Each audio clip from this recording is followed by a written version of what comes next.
shir ay maanta magaalada Gaarisa ku yeesheen waxgaradka odayaasha iyo qaybaha kala duwan ee beesha Ugaar Cali oo ka tirsan beelweynta Awdaaq isla markaana kamid ah beelaha deegaanka magaalada Gaarisa ayaa lagu sheegay in lagu gaaray afgarad la xiriira doorashooyinka sanadka 2027 ka dhici doona dalkani Kenya sida lagu sheegay shirkan beesha ayaa isku raacday in hal musharax oo kaliya u tartansiiso kursiga xildhibaanka Gaarisa Township halka sidoo kalena lagu dhawaaqay in ay ka hareen tartanka kursiga deegaanka Balambala ee ismaamulka Gaarisa oo horaan uu musharax u ahaa xildhibaankii hore ee Balambala Cabdikay markii uu shirku soo ilaaday ayaa waxa warbaahinta la hadlay xildhibaanka haatan ee Gaarisa Township Majadeqo Maxamuud Barrow oo mar kale doorashada soo socota u tartami doona kursiga Gaarisa Township asagoona soo dhaweeyay go'aanka iyo midnimada lagu muujiyay kulankan sidoo kale xildhibaankii hore ee deegaanka Balambala Cabdikay ayaa asaguna sheegay inuu ka tanaasulay tartanka kursiga deegaanka Balambala asagoona xusay inuu taageersan yahay go'aanka ay beeshu gaartay isla markaana uu muhiimad siinayo wadajirka iyo midnimada bulshada waxaan halkan iskugu imaanay maanta arrin maaragtay oo qoys hoose ah oo ciidan ka wada dhalanay oo Ugaar Cali la dhaho halkan iskugu imaanay saaka annagoo ku midownay inaan dooni doono siyaasiga safarta NATO kursigan Gaarisa Township inaan ku taagannahay oo qoys ahaan u go'aansanay oo dadkii maaragtay familiga ka dhashay oo Cabdikay uu kamid ahaa Cabdiqaadir Cumar uu kamid ahaa Cabdikay ku magac dheer oo Balambala ku taagnaa inuu ka tanaasulay kursiga Balambala aan ku tashanay inaan iskugu imaano Township on Township wax ka doonano insha Allah haduu Ilaahay raali ka noqdo waxaan maanta meeshan iskugu imaanay sida mashmuuca uu sheegay anagoo qoys ah qoyska Ugaar Cali ee Yaxye ee Awdaaq ee ogaadeen magaalada Gaaris anagoo maanta meeshan iskugu imaana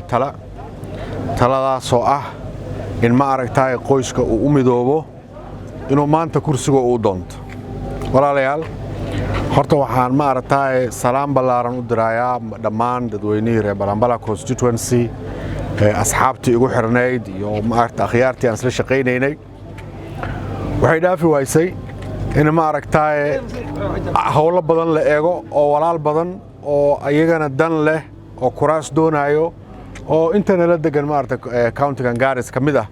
inay noqoto isku hambeeyo oo ma aragtay ninba uu wax uu ma aragtay uu quuro waxa cuntami waysay aniga Cabdiqaadir Cumar iyo Abtigay Majadeqo inaan labadaanadaba laba kursi kala dooran marka waxaan go'aansanay inaan meesha iskugu imaano ninkaas hadda inan iyo waalid inaan ku baal qaban soo saama marka ninkaas Abtigay oo constituency-gan Gaarisa Township MP-ga anaga ayaan maanta anaga u midownay inaan ma aragtay hadda ka dambe aan ma aragtay aan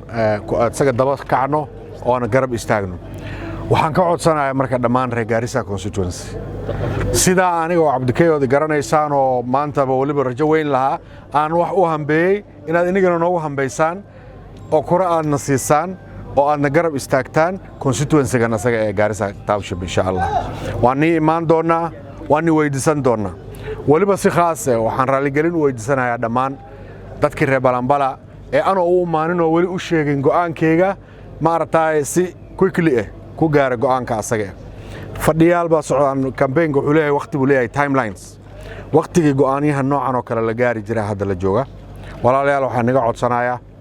aniga waan tanaasulay ninka Abtigay ah waan ma aragtay aan u tanaasulay waxaan u tanaasulay danti guud ee cidda Awdaaq yaan u tanaasulay marka waxaan rabaa meel kastoon ka tartami rabno iyo kuraas kastoon dooran rabno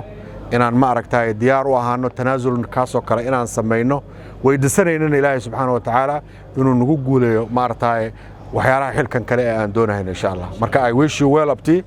all the best you are our leader you are the leader of Gaarisa Township